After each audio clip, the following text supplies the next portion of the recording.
So, good morning, welcome to this class on neuroscience of human movement. So, in today's class we will be talking about Nernst equation.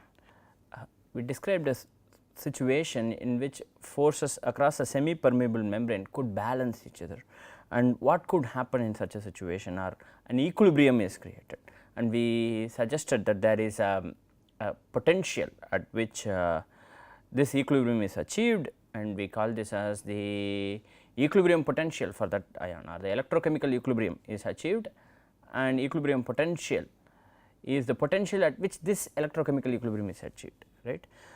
So, how to compute this? This is achieved using Nernst equation. So, in today's class we will discuss this.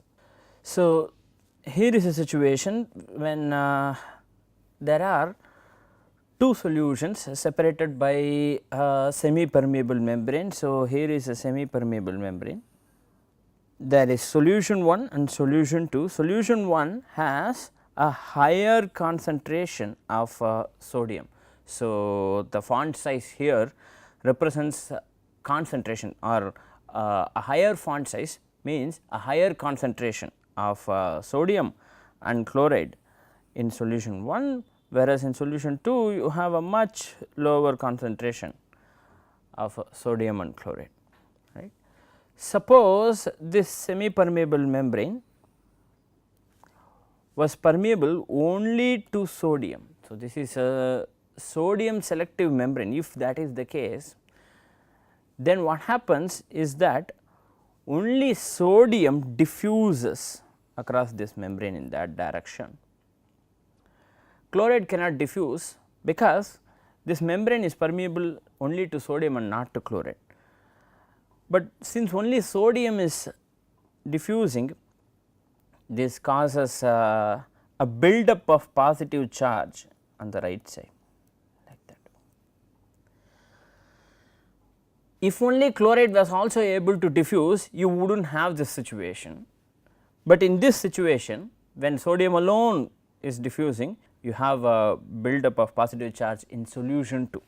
If sodium was not charged, if sodium was not an electrolyte, if sodium was not an ion, if it was a non-charged solute, right, then in that case the movement of this substance would be driven only by concentration gradient, and that will not build any charge in the right side, right, in solution 2. That will not happen because that we are discussing does not have any charge. So, it will not build any charge separation between the two sides.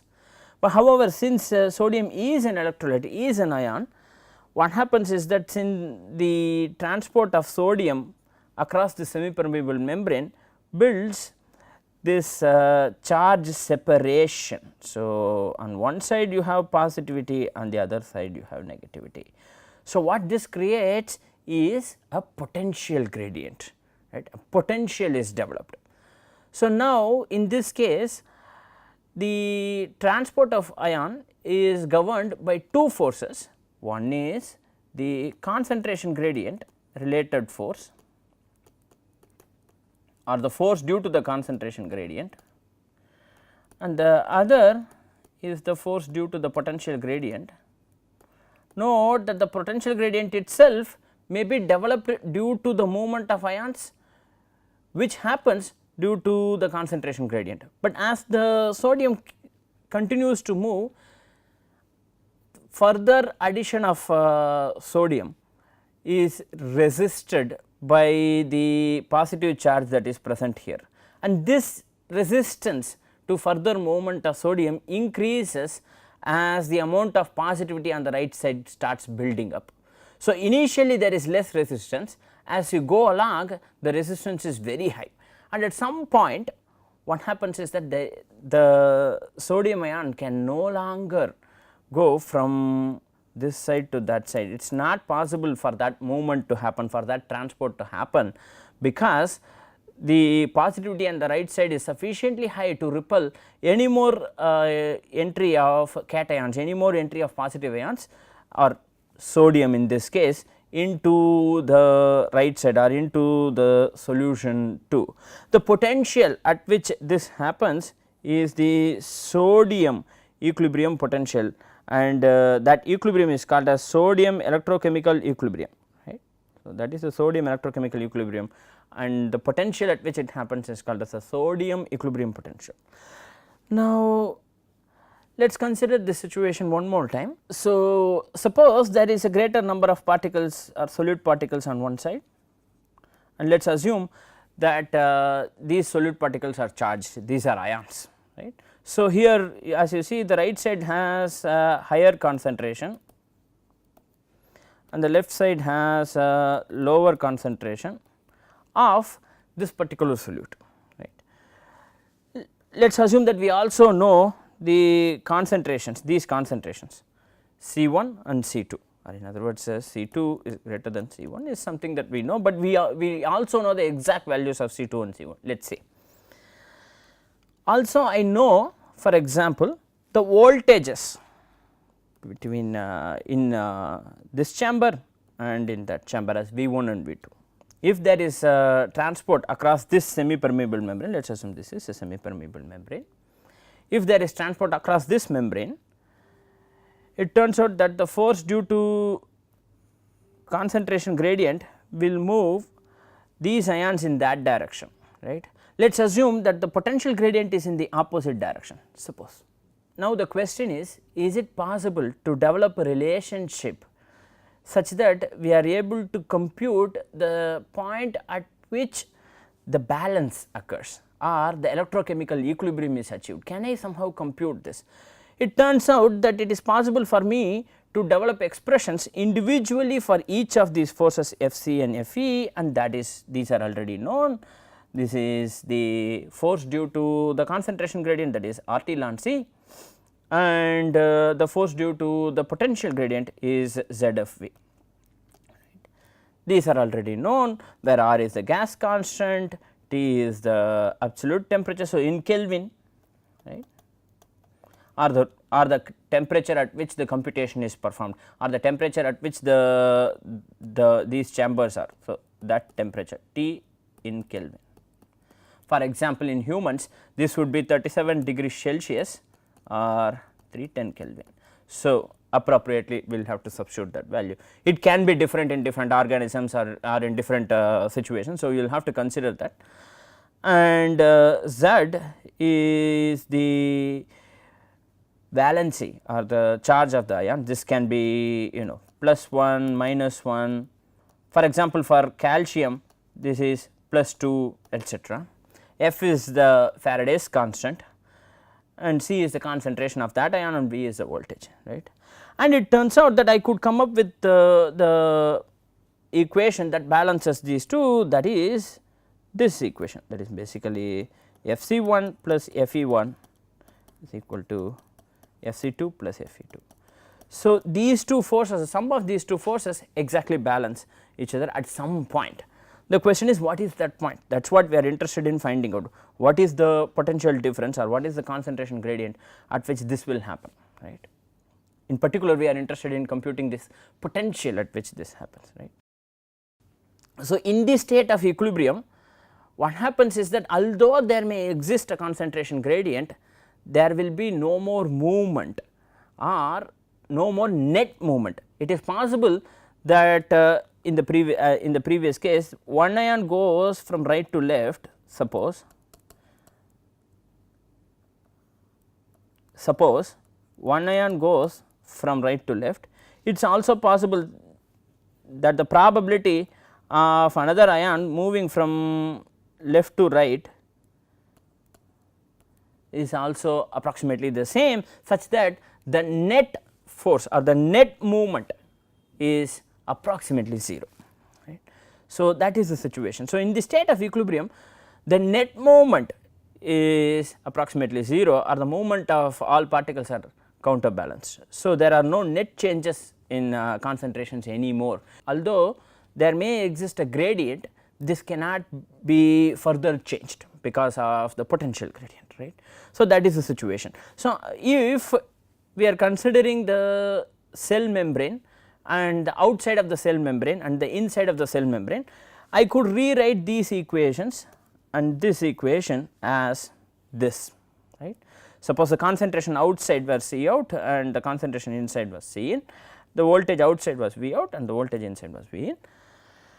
I could rewrite this, and a simple rearrangement of that equation gives me this, right. So, basically I am taking the concentration terms on one side and the voltage terms on the other side, and then I am naming this difference as V equivalent, right. This is minus, because V equivalent is V out minus V in. So, basically Z of V equivalent will give me minus RT ln C in by C out, and so I am interested in knowing this value V equivalent. So, effectively Z f comes to the denominator as it does here. So, that is the equation of interest for us, right. So, this equation is called as Nernst equation, and it is useful in computing the equilibrium potential of individual ions across the biological membrane. It is critical to note that this is only when considering one ion at a time. Suppose there are multiple ions, right, the situation will vary. So, for this equation, for this situation, we are only considering one ion at a time, right.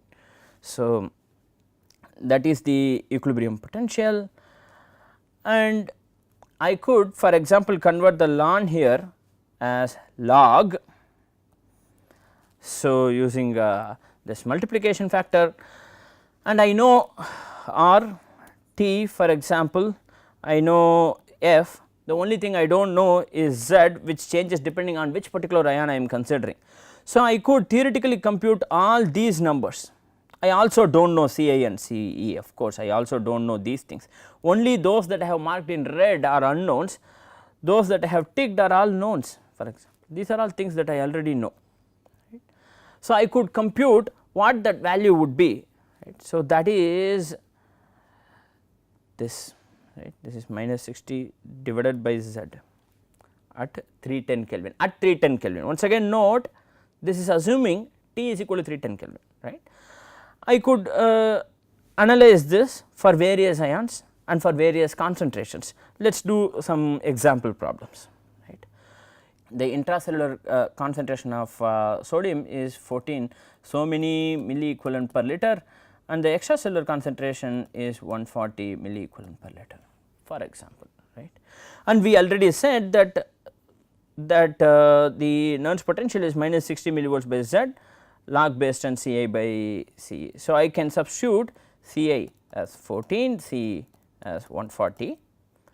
Once again this is computed at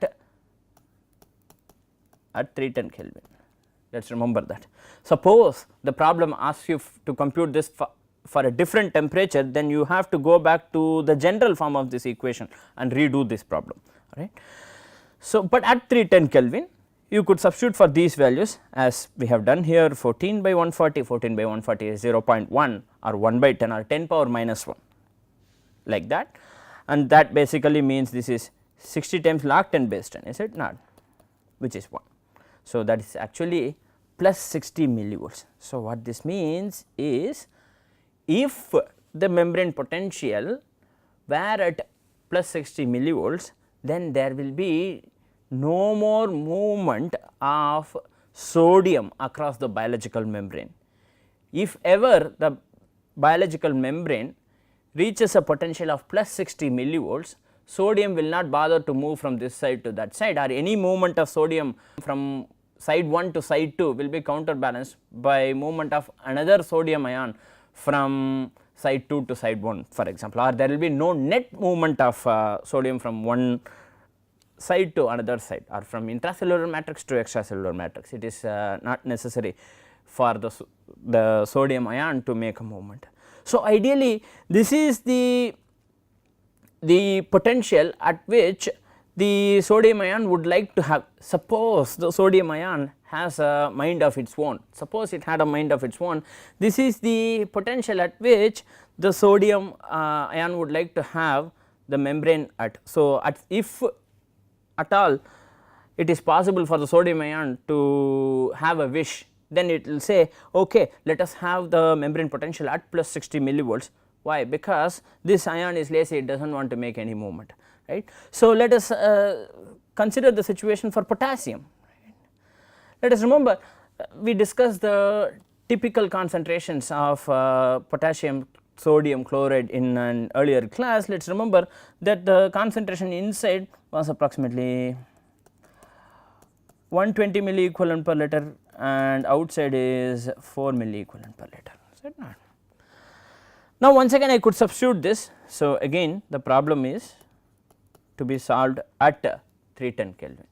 Now, once again let us substitute the value of Z, which is plus 1 here, and substitute for Ci and Ce, which is 120 and 4. So, when I do that, so this is actually 30. So, I could compute log 30, right, and so then the equilibrium potential comes out to be minus 88 millivolts. So, once again, so this is the potential at which there is no net movement of the potassium ion across the biological membrane. So, if the potassium ion had a mind of its own, it will prefer to have the membrane potential at this value because it does not have to make any movements. So, this is where it would like to have it, but where is it? Where is the membrane potential relative to its equilibrium potential will determine to what extent the movement is happening, that we will reserve for future classes, right. Similarly, for chloride, once again I know the inside concentration as about 10 milliequivalent per liter, the external concentration is about 150 milliequivalent per liter, and the problem is to be solved at 310 Kelvin, say for example. Then I could substitute for Ca and Ce and Z. Note Z has a sign. So, here I will have to substitute for Z as minus 1. So, this is crucial. So, when it comes to sodium and potassium, since it is plus 1, we did not really care to substitute that because anything divided by plus 1 is the same, it does not really matter. However, when it is chloride, it is important for you to substitute this as minus 1, not as 1, because then the answer will be very different, right. So, I am substituting this by minus 1 and I am solving this problem, proceeding to solve this problem. I am substituting 10 there and 150 there, right.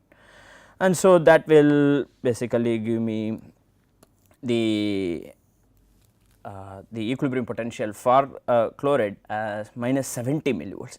Once again, this is the value, right. So, this is the potential that the chloride ion would like the membrane to have, because at this potential the chloride ion does not have to make any movement. So, it can be lazy, it does not, or the net movement of ions across the membrane will be 0, right. So, this is ideally where the chloride ion would like to have, but once again the difference between the actual potential and the equilibrium potential will determine the movement.